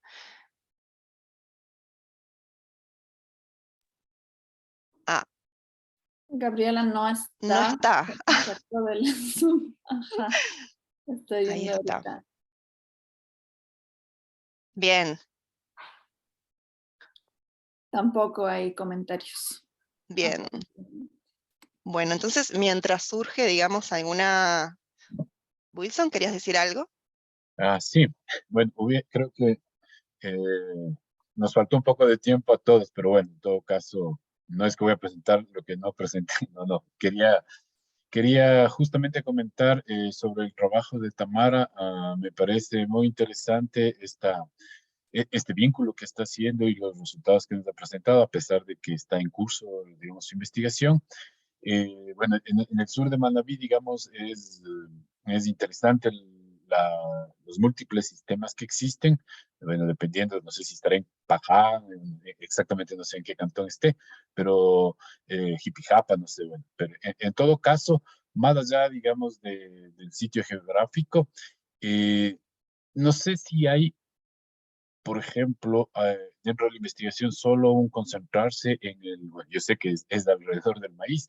Sin embargo, sabemos que hay una multiplicidad de sistemas productivos en Manabí, y también cómo ver este vínculo, ¿no es cierto? Ya no solo en el maíz, sino también el maíz, cómo podría significar eh, quizá para revertir esta tendencia que por ahí van, por ejemplo, los sistemas agroecológicos que se han impulsado por ahí, ¿no? Entonces, u otros sistemas más tradicionales de cultivos. Entonces, bueno, yo tal vez no sea parte del objeto de la investigación, sin embargo, es como ver esas resiliencias que podrían estar ahí para que puedan contestar a lo que tú decías, por ejemplo, de que ya han cambiado el lenguaje, de que ya tienen otros imaginarios y no los que tenían originalmente. Pero claro, es ahí en donde todavía en estos otros sistemas que todavía existen, persisten ahí a contracorriente, nos pueden dar ciertas luces para poder contrarrestar, digamos, estos sistemas productivos que alrededor de la revolución verde cada vez más fuertes son muy hegemónicos, digamos, y que están tomándose ya todo el planeta, cada rincón del planeta. Bueno, era un poco por ahí, entonces esa inquietud tenía nada más. Gracias, Wilson. Bueno, tomo la palabra, si está bien, Marcela. Directamente. Sí, o sea, lo del maíz ha sido, digamos, una decisión más metodológica, digamos, para cerrar un poco el enfoque. Obviamente podría darse el mismo análisis de muchos otros rubros, incluso en la misma zona, ¿no? Sí, estoy trabajando justo en la zona de Jipijapa, cerca de Jipijapa, con esta asociación de productores de maíz. Y claro, o sea, partiendo de mi pregunta de investigación, en primer lugar, digamos, me interesó justamente entender no la resistencia, sino el porqué de la inserción, que a veces puede parecer contradictorio, o incluso sentí que hay un muy fuerte discurso actualmente de plantear la agricultura familiar campesina justamente como alternativa, como la única esperanza, digamos, frente a este modelo de crisis socioecológica. Entonces quería dar luces un poco, enfocarme un poco en esta otra parte, digamos, que rompe tal vez con esa romantización a veces de la pequeña agricultura y mostrar que también es parte de, digamos, ese otro modelo, ese otro lado de la moneda, ¿no? Pero de qué forma y de qué forma eso está siendo, bueno, bajo obligación, presión, dominación, digamos, y hasta qué punto también es por ese rol que juegan esas ideas, visiones de querer ser civilizado, por ejemplo, de querer acercarse al desarrollo, modernizarse, etcétera, que es algo que tampoco podemos negar, ¿no? Desde nuestras posiciones. Pero claro, y la resistencia, o sea, por eso primero digo que son procesos contestados, no es algo homogéneo, digamos, de esa inserción. Hay resistencias que puedes encontrar dentro de estas mismas familias campesinas, digamos, justamente porque no logran identificarse al completo con ese papel que tal vez quisieran tener dentro del modelo, ¿no? Ese ideal del buen maicero, si seguimos hablando del maíz.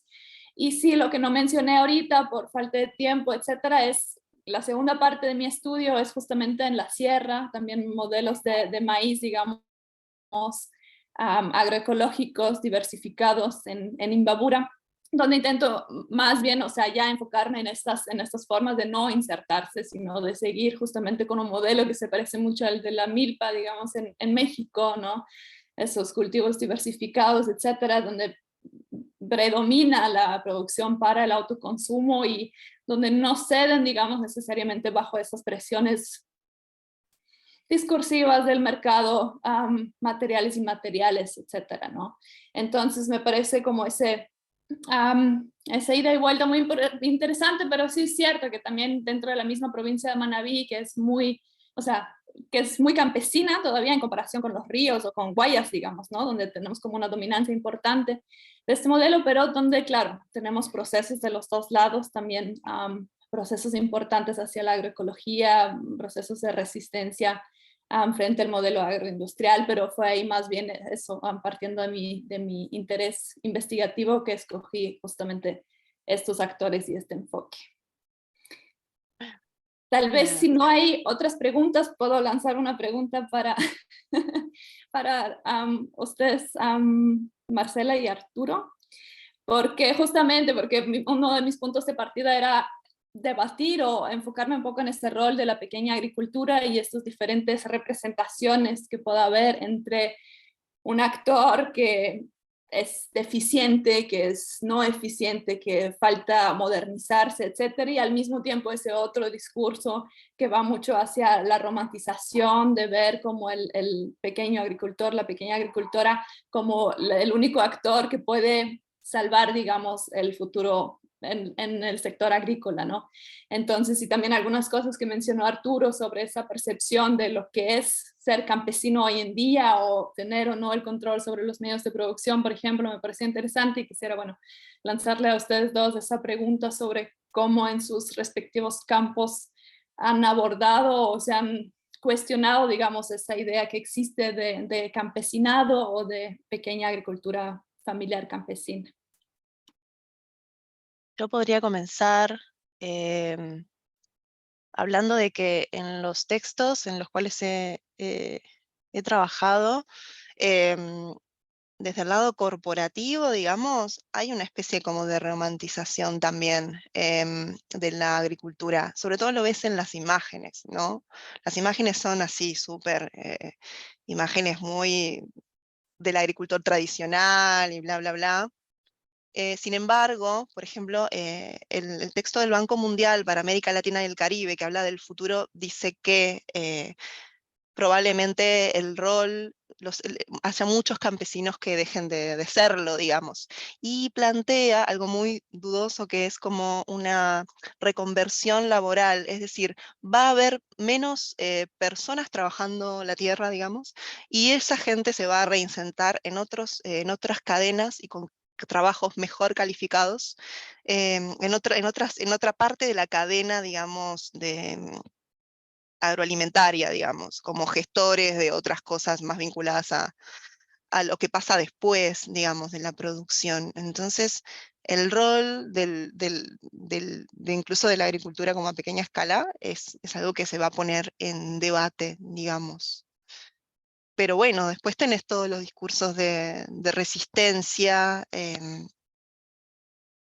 donde no hay tanta profundización igual en esta pregunta que vos estás planteando. Que es re interesante, sí, porque son realmente dos lugares en los que se suele caer, ¿no? También. Sí. Lo dejo por ahí, a ver si Arturo dice algo más. Ah, Arturo no puede activar su micrófono. Ay, vamos a ver cómo podemos hacer con esto. A ver ahí, Arturo, deberías poder. Ya. Ya puedo activar. ¿Me escuchan? Sí. Bueno, sí, es muy interesante esta pregunta porque efectivamente yo creo que existe ya ahora un debate sobre el qué es ser campesino, ¿no? Porque no necesariamente tiene que hacer una agricultura tradicional, sobre todo acá en México, porque el sistema capitalista ha implementado un sinnúmero de acciones en el cual pues también estas personas van adoptando y adaptándose a estos cambios sin necesariamente quitarse la identidad de campesino. Ahora bien, sí existen estos dos polos en el cual podríamos decir, este sistema de producción es bueno, este sistema de producción es malo, ¿no? O este está avanzado y este está un poco, no avanzado, por ponerle una etiqueta, pero yo creo que tenemos que ser muy objetivos en el sentido de que en México, por poner un ejemplo, los que alimentan a la población es esta pequeña agricultura. Claro que se ha romantizado, por supuesto, pero también hay que ser muy objetivos en el sentido de que ahora hablamos de agroecología cuando ya estas personas desde antes implementaban ciertas prácticas que ahora podremos catalogarlas como agroecológicas. Sin embargo, ya no tienen un control total sobre sus formas de producción. Es decir, algunas personas tienen tierra, pero ya no hay mano de obra familiar que la pueda trabajar, porque ahora ya se fueron a Estados Unidos o están trabajando en fábricas o simplemente ya los propios hijos de campesinos dicen, no, ya no quiero pasar lo que pasaron mis papás, que es que pues ser explotados, que su trabajo no se remunere bien, pero también existe otra parte en donde extanta la identidad que tienen, que dicen, no, voy a seguir produciendo, pero ahora voy a producir no solamente para lo que el mercado me está imponiendo. Este cultivo, por decir en la avena, no me está implementando, no me está exigiendo un paquete tecnológico la agroindustria, me está dando la libertad de producir como yo quiero, sí para el mercado, pero como yo quiero. Entonces es esta parte de que el campesino también analiza las ventajas y desventajas de lo que se le está ofreciendo. Claro que también existe esta parte de sometimiento en el sentido de, me parece interesante lo que planteaba la compañera, de a veces el crédito que se les da y lo tienen que pagar con el grano. Híjole, acá en México pasa algo similar, pero no necesariamente el que les dé el crédito tienes que llevarle la producción a él, pero sí te obligan a pagarlo, entonces también está ese sometimiento. La parte de agricultura por contrato también acá está muy, muy bien definida en el sentido de que, por decir, grandes empresas cerveceras ya implementan qué variedad se va a sembrar, yo te la voy a comprar a tal precio, te sugiero este paquete tecnológico. Por supuesto que el extensionismo en México se enfocó cuando hubo esta parte pues que el Estado no se hacía ya responsable de la producción y ahora vinieron las empresas vinieron a hacer esta parte de extensionismo que no hacía el Estado, pero implementando ¿qué? Su paquete tecnológico. Entonces existe, sí, yo creo que sí no podríamos romantizar ni la agricultura campesina, pero tampoco decir que la agricultura comercial es lo máximo, en el sentido de que tenemos que estar analizándolo acorde a cada territorio, a cada país, a cada forma de producción que las personas decidan, porque luego a veces queremos ya, no sé, acá ahorita existe un programa que se llama Sembrando Vida, en el cual ya se quiere implementar una política pública en donde vas a sembrar estos cultivos y de esta forma, porque esta forma es la que representa a la producción campesina y no necesariamente. Entonces, yo creo que tenemos que ser muy críticos, autocríticos y reflexivos en que nuestra visión del mundo no es única, es una en cada territorio y que cada productor, cada campesino, cada personas que habitan esos territorios, pues tienen voz y voto. Y también uno como consumidor de esos alimentos, pues también tiene voz y voto, pero yo creo que lo que comentaban allí, ¿no? Pueden existir muchos universos, muchas realidades que se pueden abordar de diferente perspectiva.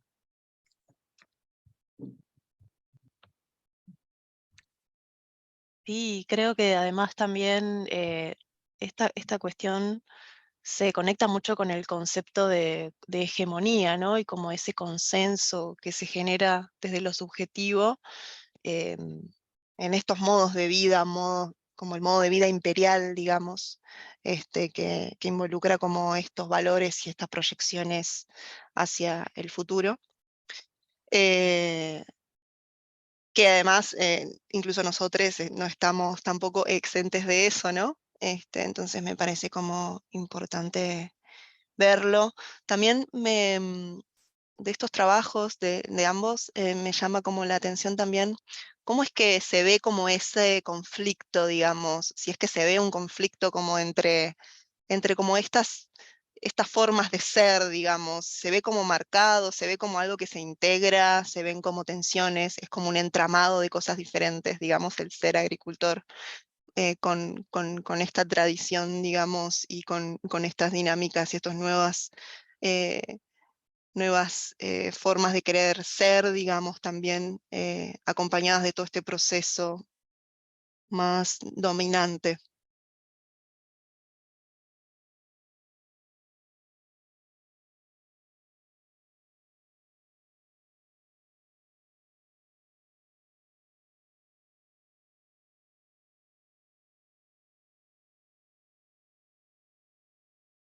No sé si tenemos algún otro comentario. Em, También desde la transmisión en vivo nos piden, no sé si la cuenta del Congreso está escuchando, pero necesitamos que hagan a Gabriela Venegas administradora, host de vuelta. Así que si están escuchando, buenísimo. Y no sé si hay alguna otra cuestión, alguna otra cosa para conversar, o desde quienes están escuchando. También podemos, siendo que somos tan poquitas personas, también podemos habilitar cámaras y micrófonos.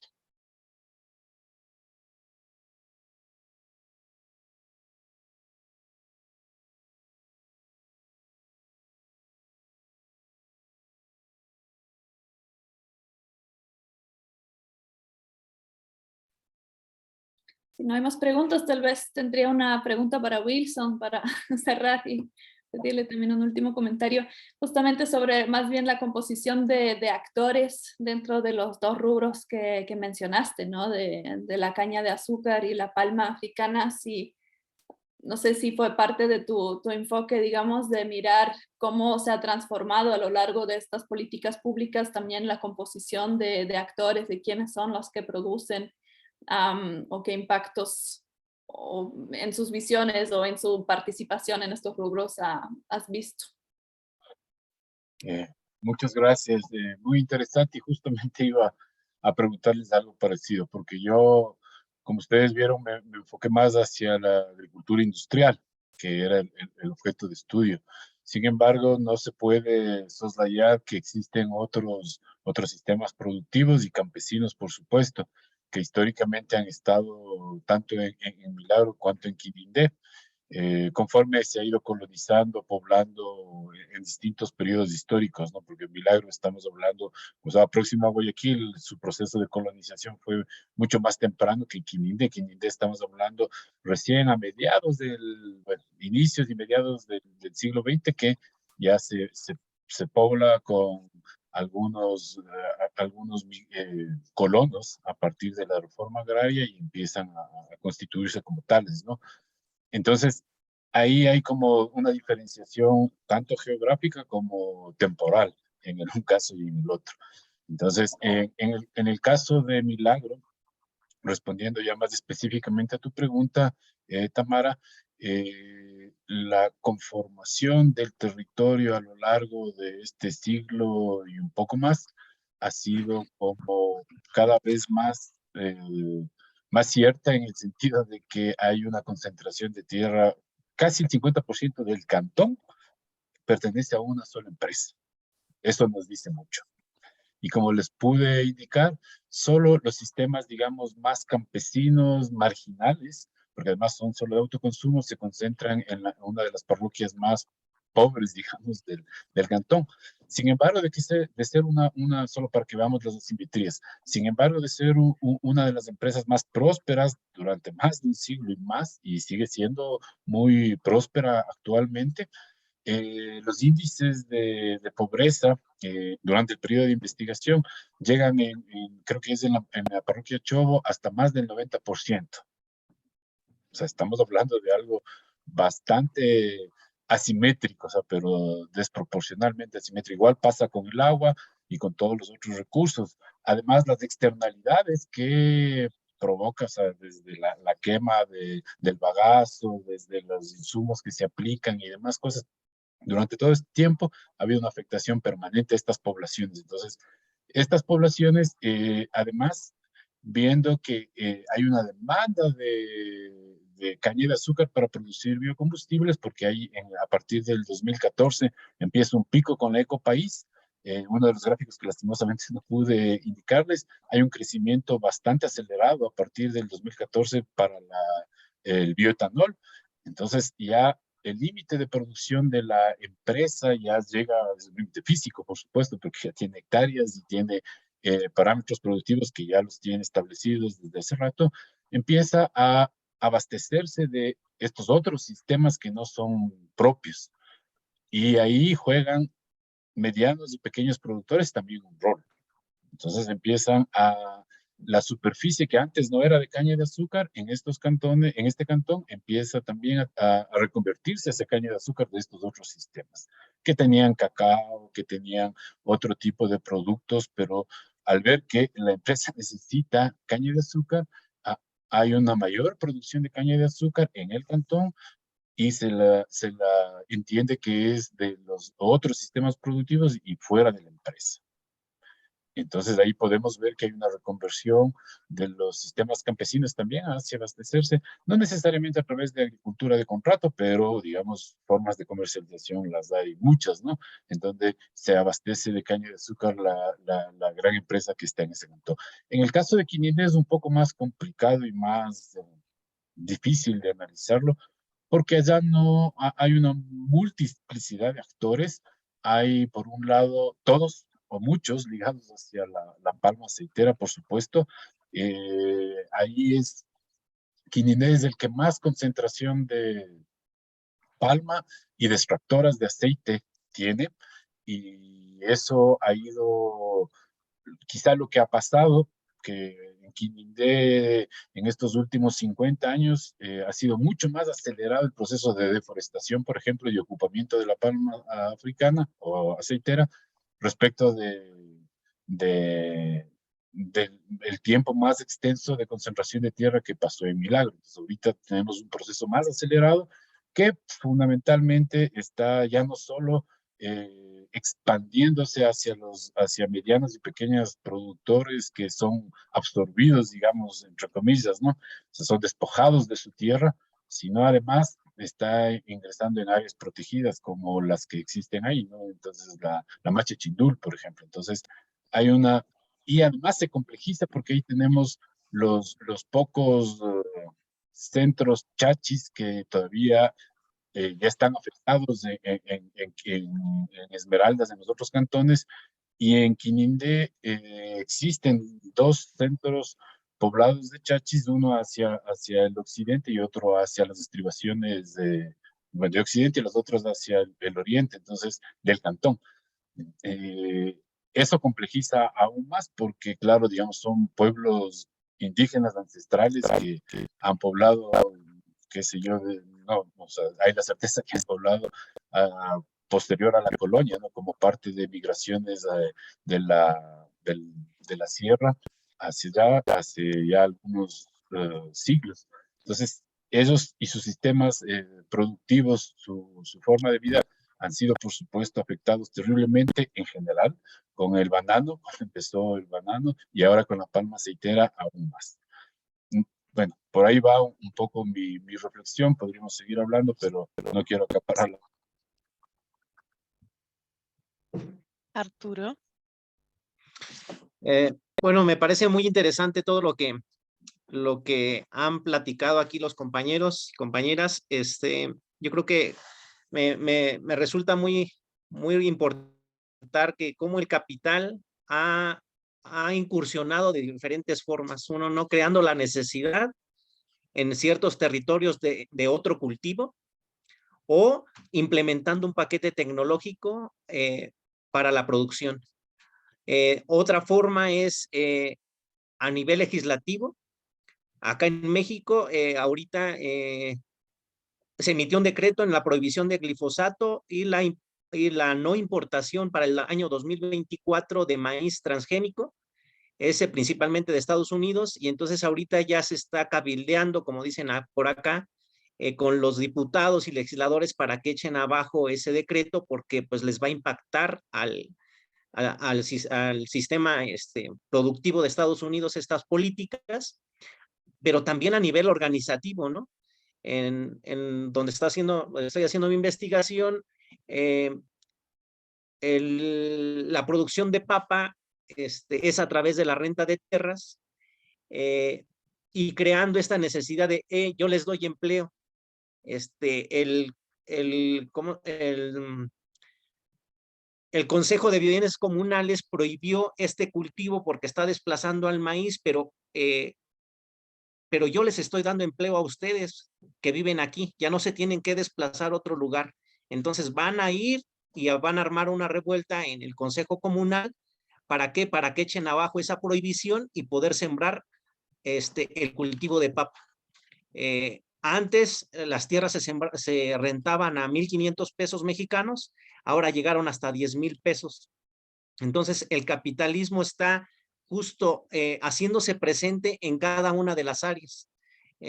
No solamente implementando un sistema de producción, no solamente en la parte financiera, dando agricultura por contrato o créditos, sino también en esta parte legislativa y organizativa. Entonces, creo que la discusión tiene que abordar todas estas aristas en las que podemos no solamente analizarlas, sino hacernos la pregunta de qué manera se puede incidir, se puede hacer activos en esta crisis que estamos pues viviendo y de qué manera podemos dejar esa huella, ¿no? Esa parte a través de nuestro análisis, de nuestros documentos, de nuestro escrito, que estén ahí plasmados esa realidad con diferentes ojos y viendo todas estas aristas, ¿no?